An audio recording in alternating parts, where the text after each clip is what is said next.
Bonjour à tous, merci de nous suivre pour ce face-à-face politique RP Média. Nous avons aujourd'hui l'inusable Tapa Conté qui nous fait l'honneur d'être présent sur notre plateau tous les dimanches. Et pour la première fois, nous recevons aussi Kader Traoré.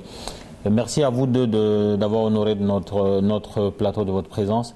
Kader Traoré, est-ce que vous pouvez vous présenter un peu à nos spectateurs qui ne vous connaissent pas forcément? Bonjour, je remercie RP Média de m'avoir invité. Je suis Kader Traoré, chercheur en sciences sociales, président du MJDPS, Mouvement des jeunes pour la paix, la démocratie et la solidarité au Mali. Et quel poste vous occupez dans cette organisation? Je suis le président. Donc Tapa Conté, vous êtes du RPM et on ne va pas en faire un pain au chocolat comme chez Jean-François Copé. Aujourd'hui, donc, nous recevons ces deux invités pour parler d'un clivage qui est né au Mali suite à l'élection d'Ibrahim Boubacar Keïta. Donc ce dernier avait émis l'idée de traduire en justice l'ancien président Amadou Toumani Touré, qu'on appelle ATT par ceux qui sont affectueux envers lui, qui vit aujourd'hui en exil au Sénégal. Et donc le thème de ce face-à-face politique aujourd'hui, c'est juger ATT est-il une urgence des grands chantiers du président Ibeka? Et donc vous allez pouvoir nous répondre, Tapa Conté et Kader Keïta. Donc avant de commencer, on va de Kader Traoré, pardon, parce que Kader Keïta, c'est un footballeur ivoirien qui est un peu plus riche que nous trois ici réunis. Kader Traoré, comment va le président ATT? Écoutez, le président ATT va très bien. Il se porte comme un charme, parce que vous savez, diriger un pays comme le Mali avec l'amour ne peut qu'être usant. Aujourd'hui, comme il est presque à la retraite, il va très très bien. Très bien.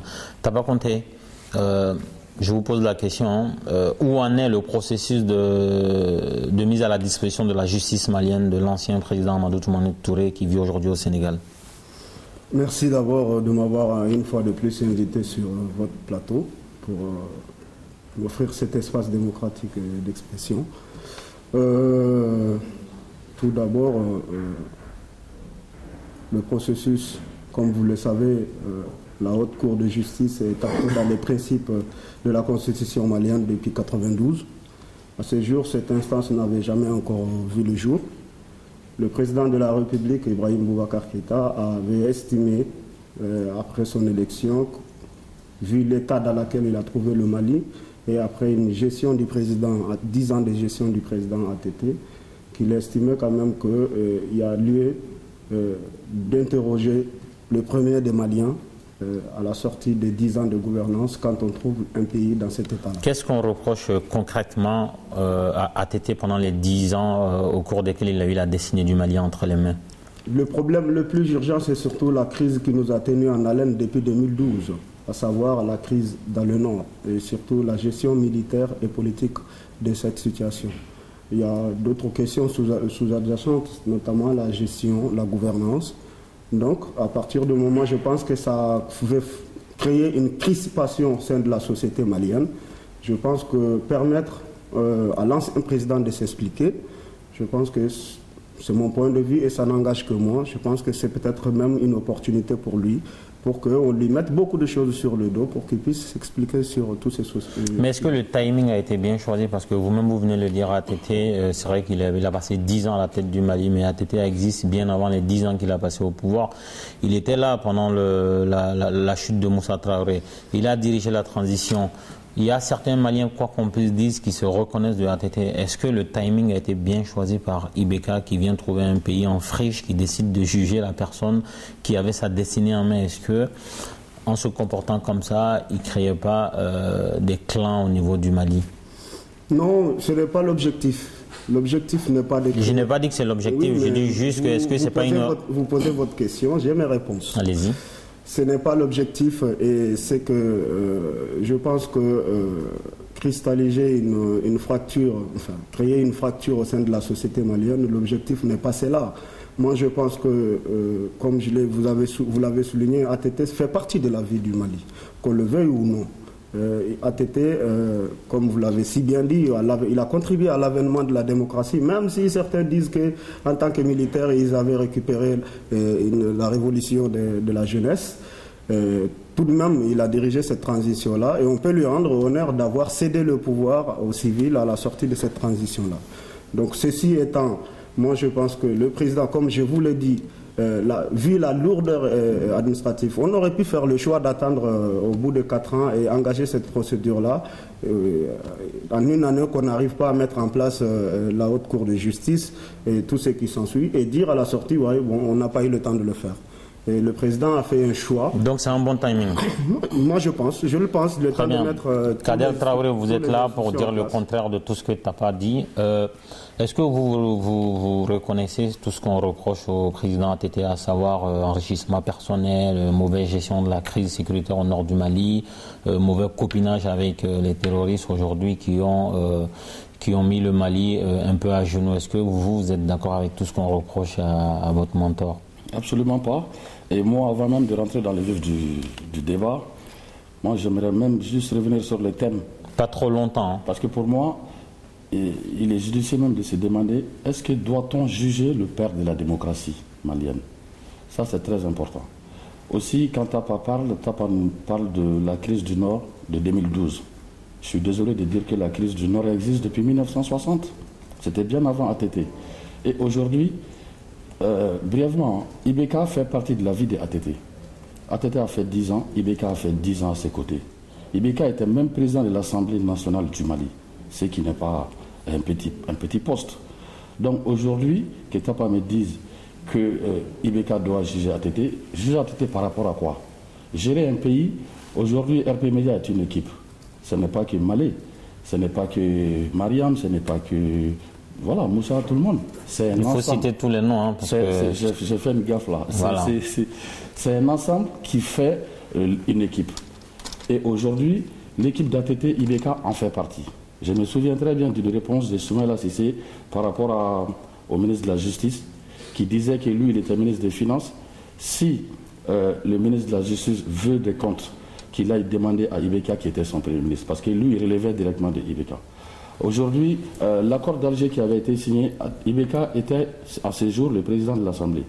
Bon, moi, je me dis que cette équipe-là, ce président de la République-là est très mal placé pour nous parler d'un quelconque jugement d'un certain ATT, qui a été le père de la démocratie malienne. Mais moi, je suis même curieux parce que je le vois beaucoup parler, c'est quelqu'un qui aime trop parler, mais malheureusement, il ne parle pas sur ce sujet. Il laisse le ministre de la Justice, Bathily, parler de ça. Et à chaque fois que Bathily évoque ce sujet, moi je sens une haine l'envahir. Je ne comprenais pas, j'ai fait mes enquêtes, j'ai fait mes recherches. Je me suis rendu compte que ce monsieur est là en train de faire une vengeance personnelle. Donc le Mali est un grand pays. Et quand on décide de vous donner un poste ministériel, un poste de ministère de la Justice au Mali d'aujourd'hui, on doit essayer de dépasser les états d'âme. Donc on a bien compris, Kader Traoré n'est pas d'accord avec toutes les accusations qu'on porte au président ATT. On va revenir. Hein. Les accusations, t'as pas compté. Vous qui êtes d'accord pour que le président ATT vienne répondre de ses actes. Kader Traoré vient de parler d'une équipe, donc en fait on ne peut pas le nier. Hein. Ibrahim Boubacar Keïta était président de l'Assemblée nationale pendant la moitié du règne de ATT. Donc il fait partie de l'équipe, il est comptable quelque part. Et est-ce que vous êtes d'accord finalement avec Kader Keïta pour dire que si ATT doit répondre de ses actes, il viendra répondre avec Ibeka dans sa valise? Une valise aérienne, un Boeing. Si vous voulez revenir sur le débat de l'avion, on peut toujours revenir là-dessus. Non, c'est pas mon genre, c'est pas le genre de non, mais c'est vous qui l'évoquez, c'est pas moi. Donc, je pense que sur le principe, il y a quelque chose quand même que je voudrais souligner dans ce que Kader avait dit. Doit-on juger le père de la démocratie? Mais je suis désolé, la démocratie malienne est une construction collective. Il faudra qu'il dise ça aussi. Et ce n'est pas seulement l'œuvre d'ATT. Mais ces propos n'engagent que Kader Traoré. Oui, mais c'est à Kader que je réponds. D'accord. Et partant de cela, vous dites que oui, Ibeka a été président de l'Assemblée nationale. Et si on dit qu'il est mal placé dans les propos, oui, y compris dans votre question, on sous-entend que Ibeka serait complice. Bon, dans ce cas-là, si vous pensez qu'il est coupable de quelque chose et qu'il décide de mettre les choses entre les mains de la justice, que la justice lui demande, il répondra.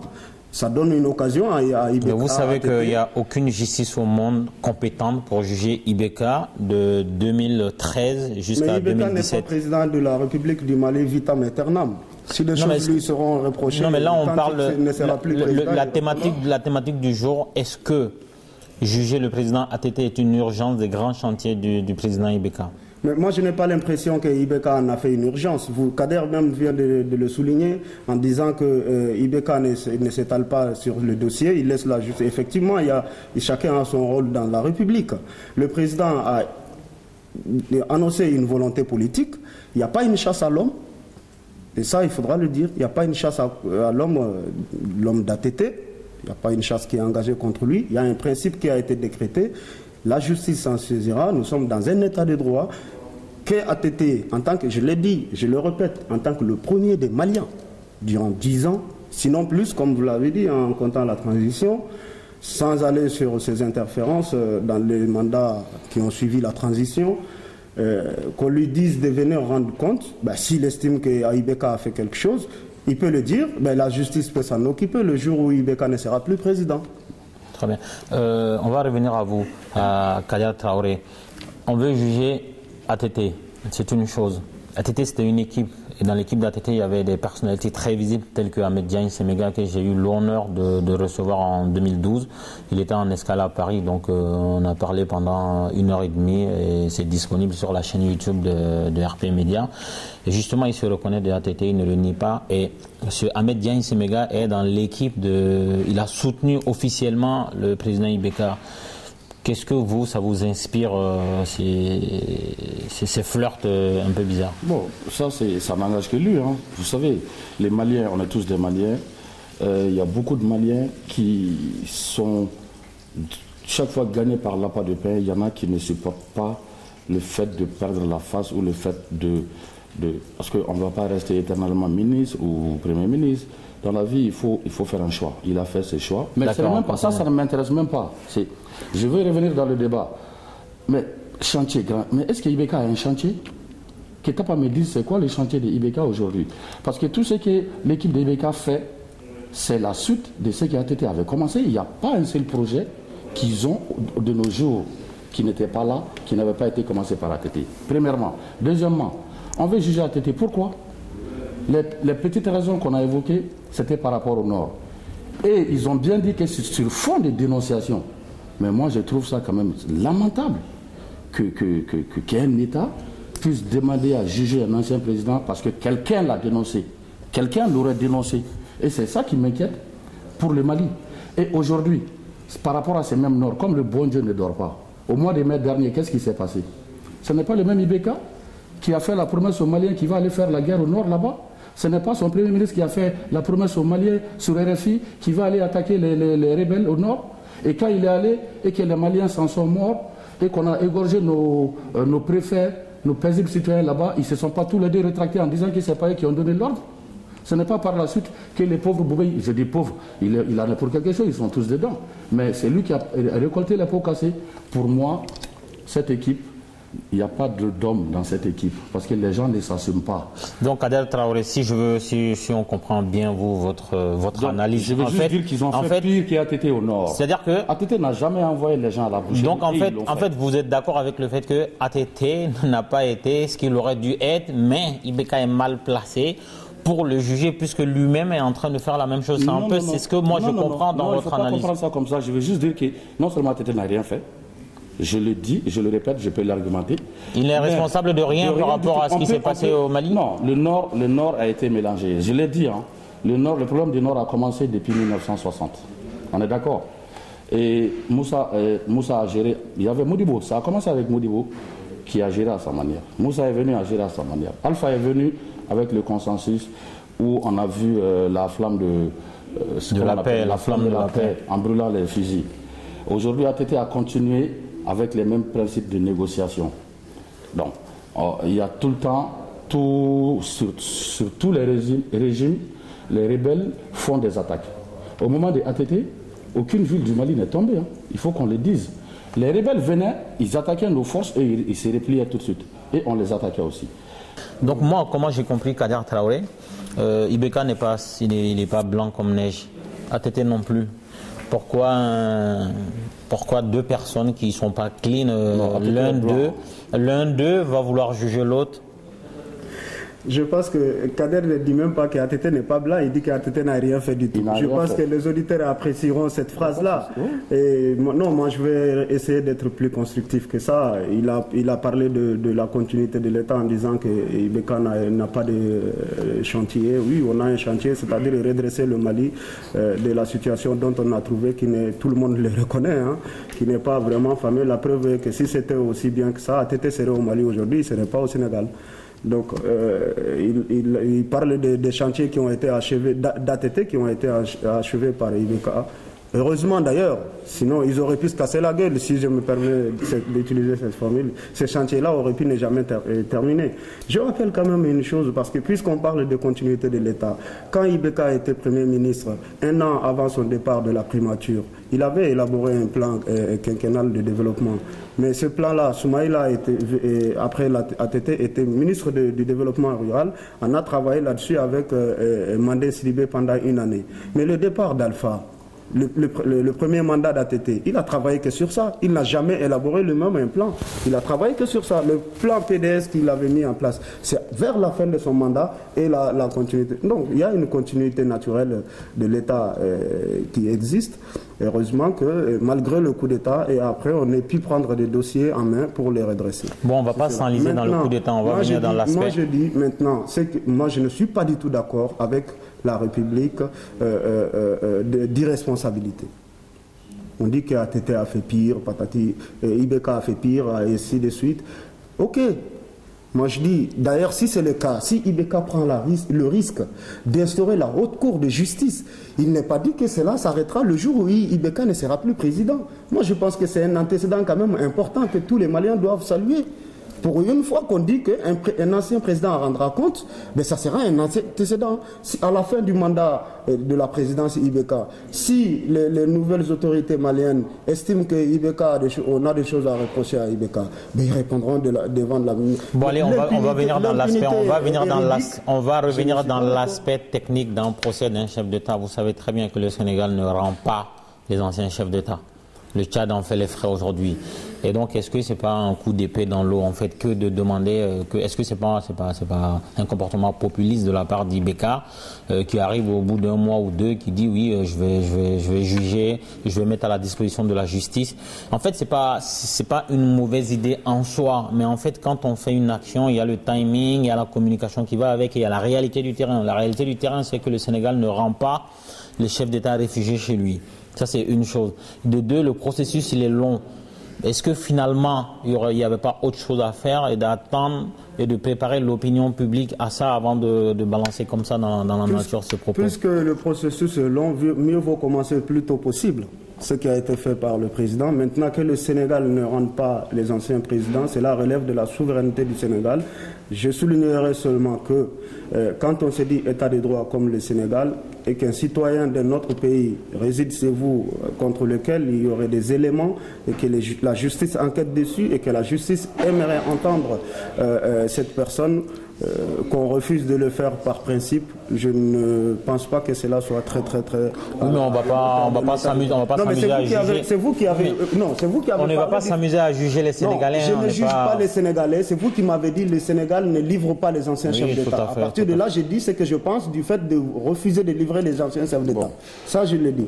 Kader, qu'est-ce que vous pensez de... Moi, déjà, c'est bien, mais... Est-ce que ATT même a été averti comme quoi il est poursuivi? C'est ça les soucis. C'est à vous de nous dire. Moi, je vous dis qu'il n'a rien reçu des autorités maliennes. Au moins la politesse. Oui, mais je veux répondre à cela sans te couper. Non, mais ouais, mais quand je vais finir, tu vas me répondre. Moi, ATT l'a appris sur les médias, comme tous les Maliens, comme tout le monde. Moi, je pense que si Ibeka ou son équipe, s'ils étaient sûrs de ce qu'ils faisaient, le minimum, c'est de l'envoyer un courrier. ATT, aujourd'hui, s'il reçoit une convocation, je vous dirais qu'il se présentera. Oh, bah ça, c'est de la fiction, ça, personne ne le sait. Moi, je vous dis. Il n'est pas fou, ATT. Hein. Moi, je vous dis, ça, c'est un. Même s'il a dit qu'il n'y a que les fous qui acceptent d'être président du Mali, je ne crois pas qu'il soit fou. S'il te plaît.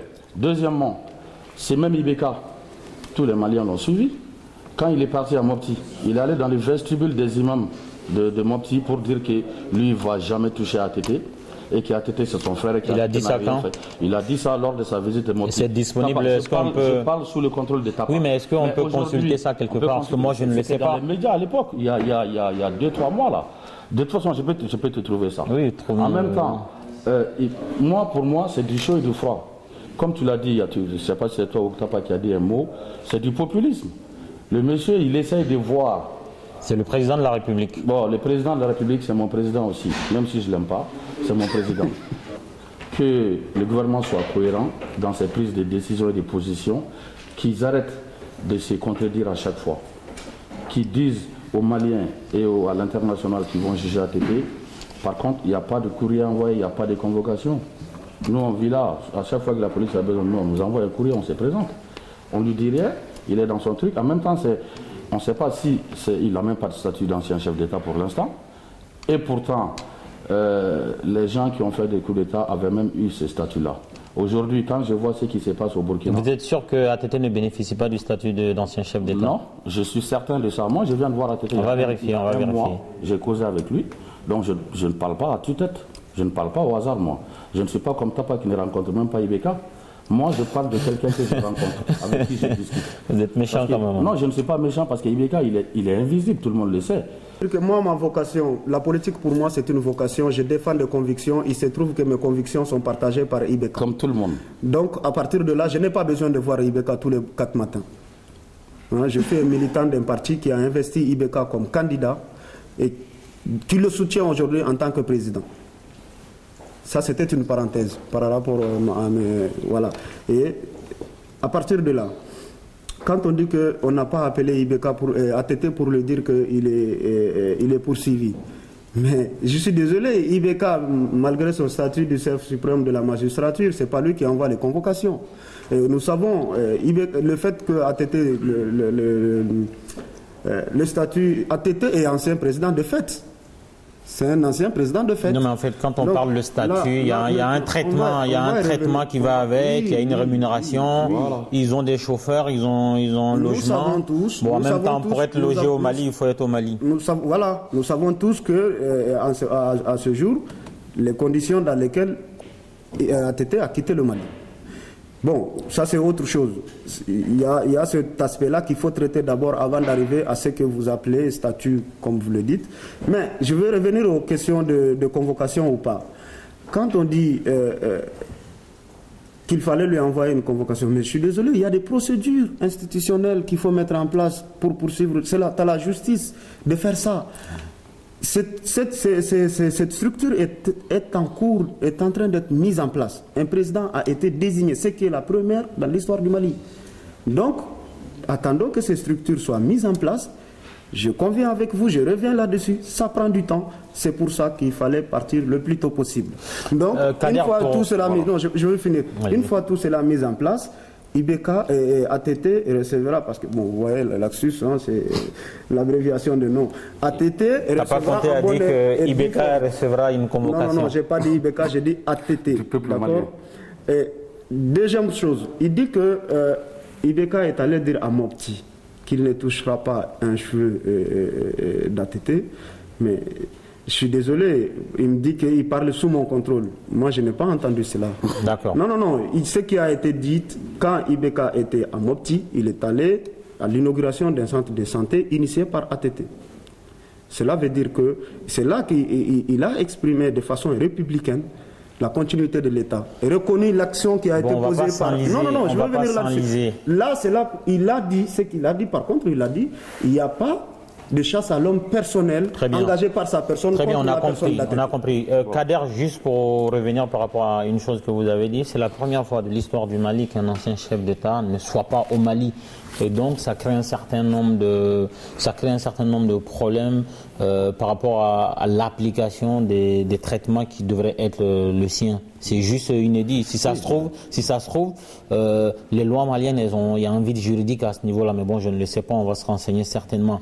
On va pas rester 10 jours à parler de ça, juste pour aller vers la fin de cette interview-là, de ce débat. Juste une petite parenthèse par rapport aux conditions dans lesquelles ATT a quitté le Mali, parce que c'est très important.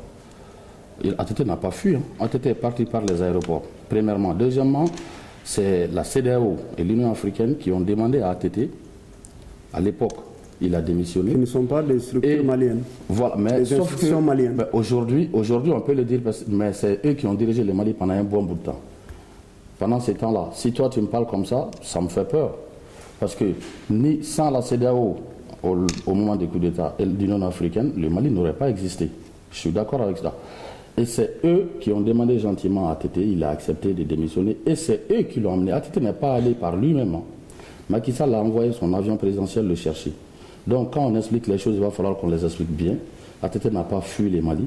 ATT n'est pas parti de lui-même. Il est parti parce qu'il ne voulait pas qu'il y ait des morts. Il est parti parce qu'il ne voulait pas qu'on pense qu'il veut s'éterniser au pouvoir. Il est parti parce que ces messieurs-là aiment le Mali. Très bien, ATT aime le Mali. ATT n'avait pas de parti politique, hein. C'est aussi quelque chose d'extraordinaire qui s'est passé au Mali. Il y a une centaine de partis politiques et un homme qui n'a pas de parti politique a pu être élu président. Aujourd'hui, vous qui êtes des pro-ATT, vous me permettez l'expression. 100% pro. Quelle est votre organisation? Comment vous vous reconnaissez? Est-ce que c'est une cravate rouge? Est-ce que c'est une chemise bleue? Parce que les gens du RPM, ils se retrouvent sous le RPM. Les pro-ATT, quel est votre signe distinctif? Bon, vous savez, nous, à l'époque, c'était les mouvements citoyens. C'était des associations comme ça. Les Maliens soucieux de l'avenir du Mali, amoureux du Mali, qui se retrouvaient juste autour de l'ATT. Nous, on se retrouve facilement, on se reconnaît facilement. Nous sommes des femmes et des hommes qui ne pensons pas à avoir des postes pour nous, qui ne pensons pas à nous, nous pensons à l'avenir et au devenir du Mali.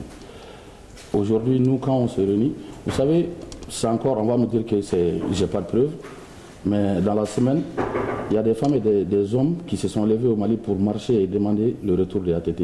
On a refusé de leur donner l'autorisation. C'était où? C'était quand? C'était à Bamako. C'était prévu, je crois, c'était prévu pour hier, mais ils n'ont pas eu d'autorisation. Mais puisqu'on est bien élevé, nous, on ne marchera pas tant qu'on ne nous donnera pas l'autorisation de marcher. En même temps, on veut tout faire pour éviter des problèmes parce qu'aujourd'hui, ça chauffe au Mali.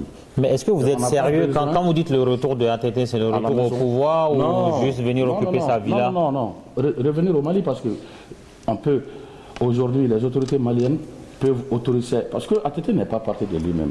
Mais ça, on l'a compris, on va pas revenir dessus. Pour qu'ils reviennent, il va falloir que ces mêmes autorités, que ce soit la CEDEAO ou l'Union africaine, aujourd'hui, qui s'impliquent pour qu'ATT revienne à la maison. Maintenant, si on va les juger, il sera déjà sur place.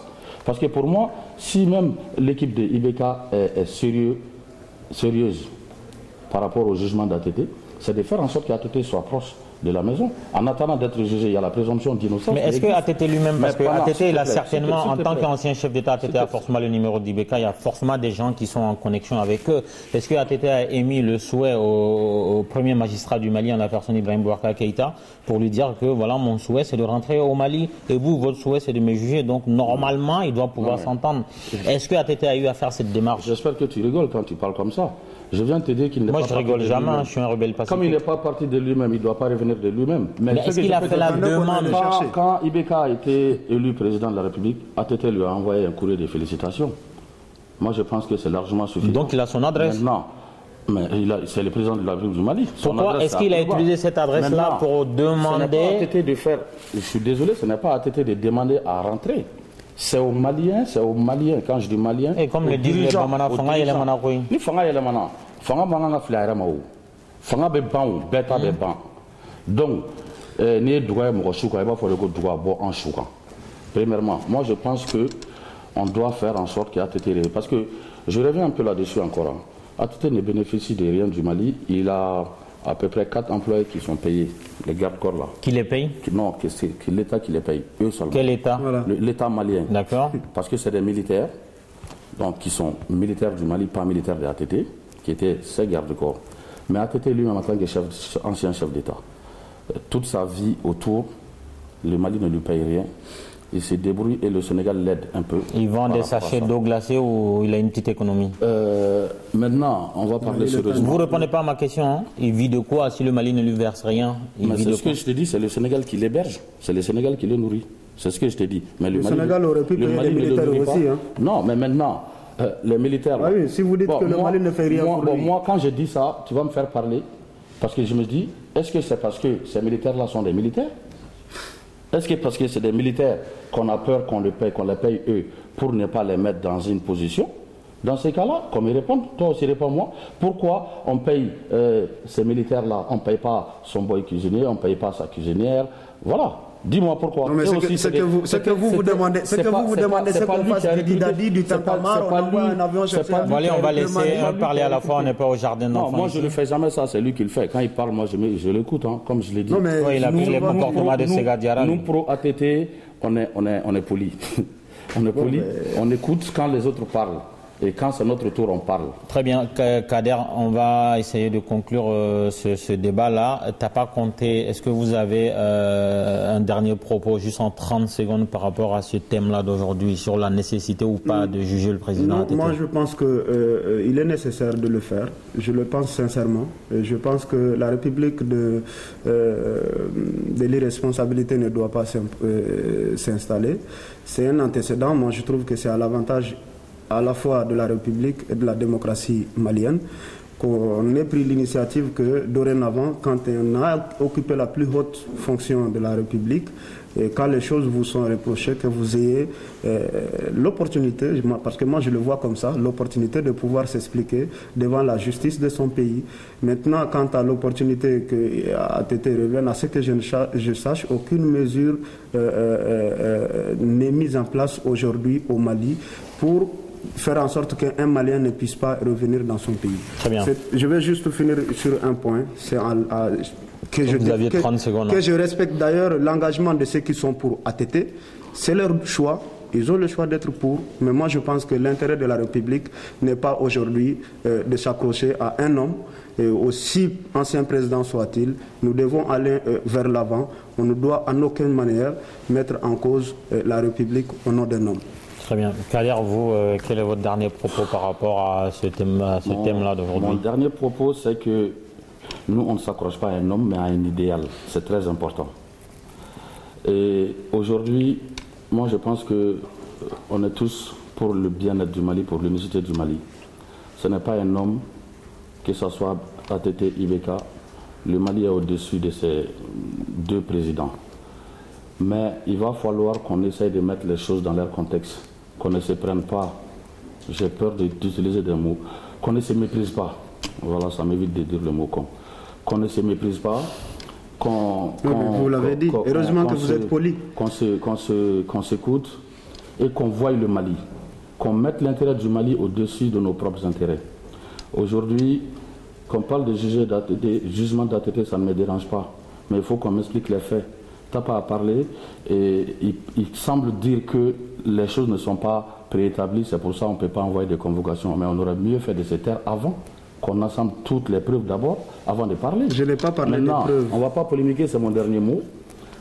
Moi, je dis, le Mali indivisible, c'est ça mon souci. Le Mali, avec ses grands hommes qui peuvent nous aider, ATT en fait partie. C'est pourquoi j'ai dit c'est un idéal et non un homme. Aujourd'hui, en un an de pouvoir d'IBK, je vois que le Mali n'a jamais connu ce qu'on connaît aujourd'hui. Je n'ai jamais vu le Malien aussi déterminé. On avait dit 30 secondes. Je demande juste aux Maliens d'être patients. Le monsieur, il a été élu pour 5 ans. Le président de la République. Le président de la République, Ibrahim Boubacar Keïta, a été élu pour 5 ans. Qu'on ne soit pas pressé. Qu'on essaie de mettre pas des sales idées dans la tête. Qu'on pense juste au Mali. Même s'il n'est pas bon, on sait qu'il n'est pas bon, mais pensons à notre Mali. Passons à notre Mali. C'est ton point de vue. Et laissons-le faire son mandat. À la fin de son mandat, on va le changer. Mais qu'on laisse le Mali tranquille, s'il vous plaît. Très bien, merci. 77% des Maliens n'étaient pas de ton avis. Merci Kader Traoré, merci Tapa Conté d'avoir répondu présent à ce face-à-face politique de RP Média. Je remercie tous nos spectateurs. Continuez de nous suivre à dimanche prochain.